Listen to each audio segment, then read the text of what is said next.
और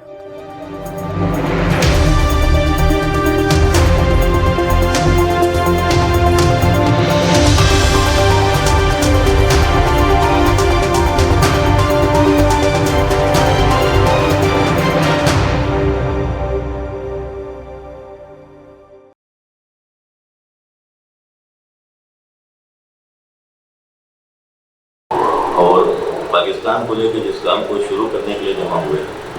उसमें सबसे ज़्यादा जो जुल्म और ज़्यादती वहाँ हो रही है उस पर चाहते हैं कि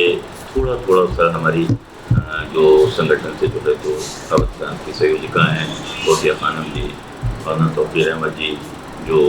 पाकिस्तान देख रहे हैं वो वहाँ पर गोश्त में हैं, मैं चाहूँगा कि ये थोड़ा सा पहले इस पर जो है तो अपने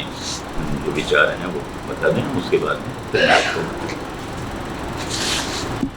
मैं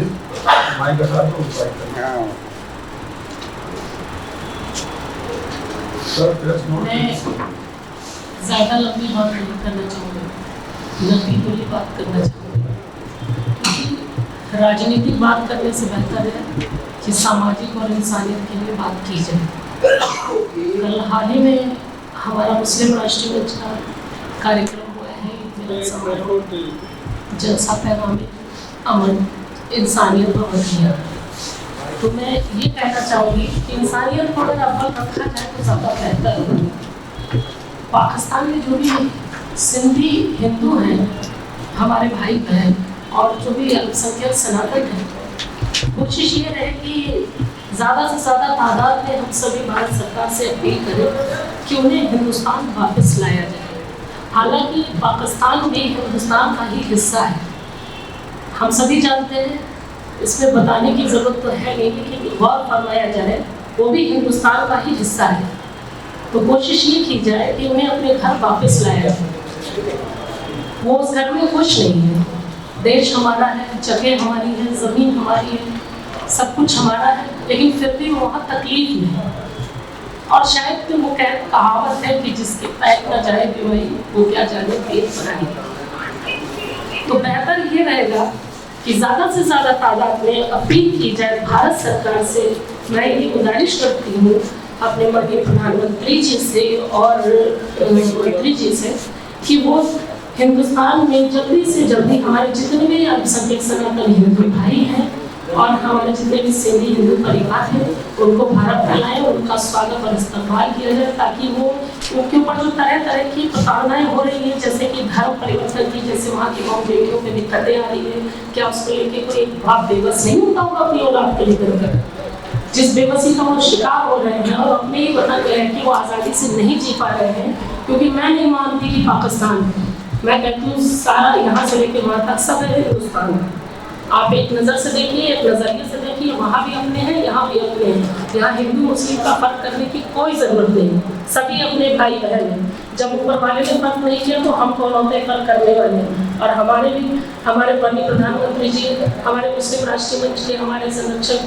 माननीय इंद्रेश कुमार जी और हमारे उत्तर प्रदेश के अधिकारी स्वामी मुरारीदास जी, कल उन्होंने भी बड़ी अच्छी कार्यक्रम में स्पीच दी कि हमारे नबी सल्लल्लाहु अलैहि वसल्लम ने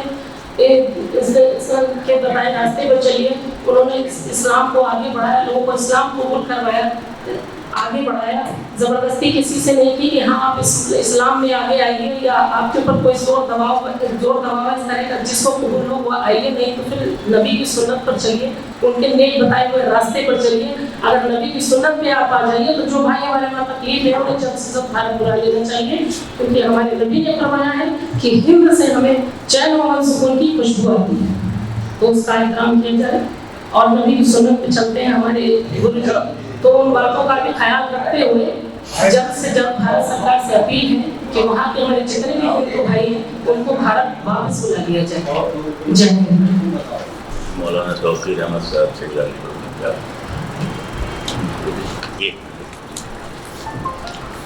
अभी कुछ दिनों पहले पाकिस्तान सिंधु के एक बुजुर्ग का वीडियो वायरल हुआ सोशल मीडिया पे, शायद आप लोगों ने देखा होगा। उन्होंने जो गुजारिश की है हिंदुस्तान के हमारे प्रधानमंत्री जी, गृह मंत्री जी और विदेश मंत्री जी से कि जो वहाँ पर ख़ास तौर से जो बंटवारे के वक्त हमारे हिंदू भाई किसी वजह से नहीं आ सके थे पाकिस्तान, उनमें से बहुत सारे लोग ऐसे हैं जो आज हिंदुस्तान आना चाह रहे हैं, और हकीकत ये है कि वहाँ पर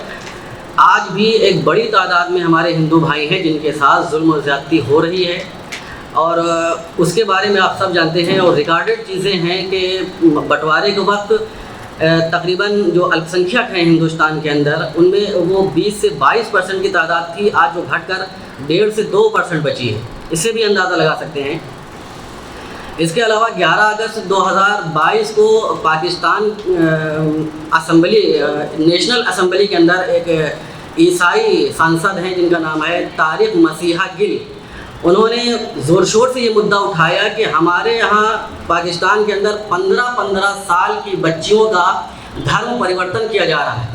और हकीकत ये है कि उन्होंने ये भी कहा कि अगर 18 साल से पहले हम बच्चियों को या लड़कों को अगर हम बालिग नहीं मानते हैं तो उनकी इस बात को हम कैसे एक्सेप्ट कर लेते हैं कि उन्होंने अपनी मर्ज़ी से इस्लाम को बोल दिया है। बहरहाल ये बहुत सारी बातें हैं। और इसके अलावा अगर हम सोशल मीडिया पर जाएं तो हमें वहाँ के हालात भी नज़र आ जाएंगे। तो जिस तरीके से जुल्म ज़्यादती हो रही है और जो हालात आजकल के बने हैं पाकिस्तान में, खाना जंगी के गिरजुत के जो जैसे हालात बनते जा रहे हैं, इससे और ज़्यादा वहाँ का जो अल्पसंख्यक समाज है, ख़ास तौर से हिंदू तबका है, वो और ज़्यादा प्रभावित होगा। और इसीलिए आज हम लोगों ने प्रेस कॉन्फ्रेंस रखी है कि जो लोग वहाँ से आना चाह रहे हैं, जिनके साथ जुल्म हो रहा है वहाँ पर ज़्यादतियाँ हो रही हैं, उनको भारत सरकार वीज़ा के माध्यम से या बॉर्डर खोलकर या संयुक्त राष्ट्र में अगर मुद्दा उठाना है तो उठाकर जैसे भी मुमकिन हो उनको हिंदुस्तान लाया जाए, उनको यहाँ बसाया जाए, ताकि वो लोग भी अपनी ज़िंदगी पुरसुकून तौर पर गुजार सकें। इसलिए भारत ही एक ऐसा देश है जो उन लोगों के लिए हमेशा खड़ा रहा है, आज भी खड़ा है, और हमें उम्मीद है कि इस पर हमारी भारत सरकार और जो है बेहतर तरीके से काम करेगी ताकि वो लोग हिंदुस्तान आए, जो लोग आना चाह रहे हैं। हम ये नहीं कहते कि सारे अल्पसंख्यक को लाया जाए, लेकिन जो कम से कम आना चाह रहे हैं, जिन्होंने वीज़ा के लिए अप्लाई किया है, उसके लिए तो जो है उनको वीज़ा में आसानी दी जाए ताकि वो यहाँ पर हिंदुस्तान आ सकें और अपनी ज़िंदगी गुजार सकें। बहरहाल इसके बाद मौलाना ये बताइए कि आप इस बात को उठा रहे हैं मुस्लिम राष्ट्रीय मंच के द्वारा, क्या इस बात की जानकारी प्रधानमंत्री के पास नहीं है? बिल्कुल, प्रधानमंत्री जी के पास जानकारी भी है, और इससे पहले भी बहुत सारे ज्ञापन उनके पास पहुँचे हैं। लोग अक्सर इस पर जो है कार्यक्रम भी करते रहते हैं, लेकिन बेहतर है कि हम लोगों ने भी एक नया ये मुद्दा उठाया है ताकि एक प्रधानमंत्री जी के पास ये भी है कि हम मुस्लिम समाज के खड़ा हो गया है। इसलिए नहीं, हमारा कहने का मतलब ये है कि प्रधानमंत्री जी को इल्म है, गुप्त एजेंसी को ये इल्म है, भारत में सभी को इल्म है कि वहाँ पर आतंकवाद जो है अल्पसंख्यक को जीने नहीं दे रहा। अल्पसंख्यक में सिर्फ हिंदू नहीं है और भी धर्म के लोग आते हैं। तो हमारा कहने का मतलब है कि प्रधानमंत्री इस बात पर संजीदा क्यों नहीं हो रहे हैं?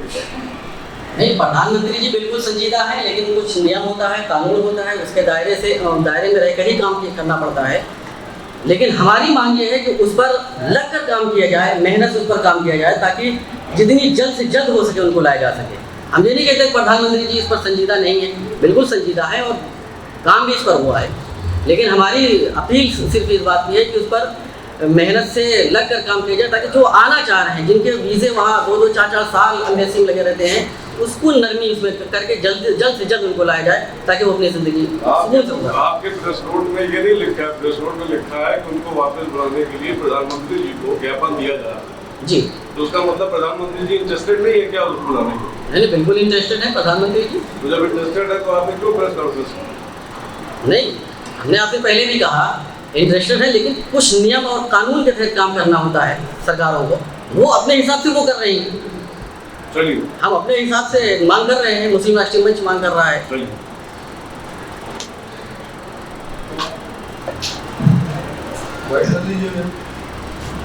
जी आप लोग जो है तो बाइक को कह रहे हैं, बिल्कुल आज का जो कार्यक्रम है वो सिर्फ माननीय प्रधानमंत्री जी और देश के राष्ट्रपति और विदेश मंत्री जी को ज्ञापन देने के लिए हम लोग अभी जाएंगे। 3:30 बजे का टाइम दे रखा है वहाँ जाने का, तो उसमें वो ज्ञापन दे रहे हैं। पाकिस्तान में जो जुल्म और आतंकवाद के ज़रिए वहाँ पर मौजूद लोगों को परेशान किया जा रहा है, जो हिंदू परिवार से वहाँ के ऊपर हैं, ख़ास तौर से हम समझते हैं कि पूरी दुनिया में सबसे ज़्यादा जो मुल्क मौजूद है बेहतर तरीके से हिंदुओं की रक्षा के लिए, वो शायद हिंदुस्तान से बेहतर हमें कोई नहीं नज़र आता है। तो इसलिए हम लोग माननीय प्रधानमंत्री जी से और गृह मंत्री जी से, विदेश मंत्री जी से और राष्ट्रपति जी से ज्ञापन के जरिए जो है तो ये बात कहना चाह रहे थे कि वो यहाँ पर उन लोगों को वीज़े के जरिए या ऐसे भी हो सकता है बॉर्डर खोल के जैसे वो हो जाए, उनको वहाँ से यहाँ लाने का काम करें। हम लोग पूरी तरीके से इस काम को इसलिए कर रहे हैं, जैसे कि अभी हमारे जकी भाई ने पूछा, ये सिर्फ इसलिए काम किया जा रहा है कि हम मुसलमान अगर आगे बढ़ जाएंगे, हिंदुओं के समर्थन में वहाँ जो मौजूद हैं, जिनके ऊपर जुल्म और अत्याचार हो रहा है, जिनको बेवजह उनकी बेटियों को उठा के ले जाया जा रहा है, तो शायद ये समझते हैं कि प्रधानमंत्री जी के लिए ज़्यादा आसान हो जाएगा वहाँ से हिंदू परिवारों को यहाँ लाना, क्योंकि जुल्म के मामला जो हैं वो आप जानते हैं कि बहुत ज़्यादा नुकसान के हैं और हमें बहुत ज़्यादा बताने की ज़रूरत नहीं है। तो मुसलमान जो हैं, मुसलमान वो भी अपने आप को कहते हैं जो मोहम्मद साहब जो कायनात के रसूल थे उनको कत्ल करने का इरादा रखते थे और बार बार कोशिशें करते थे, सैकड़ों जंगें की। वो भी मुसलमान अपने आप को कहते थे जिन्होंने मस्जिद कूफा के अंदर मौला कायनात हज़रत अली अलैहिस्सलाम को शहीद कर दिया, कहते अपने आप को मुसलमान थे। वो भी मुसलमान अपने आप को कहते थे जिन्होंने इमाम हसन को जहर दिलवा दिया और शहीद कर दिया। वो लोग भी अपने आप को मुसलमान कहते थे जो करबला में हज़रत इमाम हुसैन अलैहिस्सलाम को शहीद करने में जितना ज़्यादा से ज़्यादा हो सका बढ़ चढ़ के हिस्सा लेते थे, उनको शहीद किया, उनके घरों की औरतों को ना छोड़ा, नन्हे नन्हे बच्चों तक को ना छोड़ा, कहते वो भी अपने आप को मुसलमान थे। जो लोग अपने आप को मुसलमान कह रहे थे और मुसलमान होने के साथ साथ उनको शहीद करने की पूरी प्लानिंग कर रहे थे और शहीद कर रहे थे, ऐसे मुसलमानों की नस्लों में से अगर कुछ आतंकवादी मुसलमान इस तरीके के वो मुसलमान जो जुल्म और ज्यादती कर रहे हैं, नुकसान पहुँचा रहे हैं, उनसे बचाने की बात कही जा रही है, तो हम समझते हैं बहुत बेहतर है। मैं गुजारिश करूँगा इसमें देश के प्रधानमंत्री जी से और राष्ट्रपति जी से या विदेश मंत्री जी से कि कोशिश करके जल्द से जल्द उनकी जान बचाने का काम करें, इंसानियत को बचाने का काम करें, उन आतंकवादियों से उनको बचाने की पूरा प्रयास करें। इसके लिए भी हम लोग ज्ञापन उनके पास देने जा रहे हैं। एक मिनट रुक जाइएगा।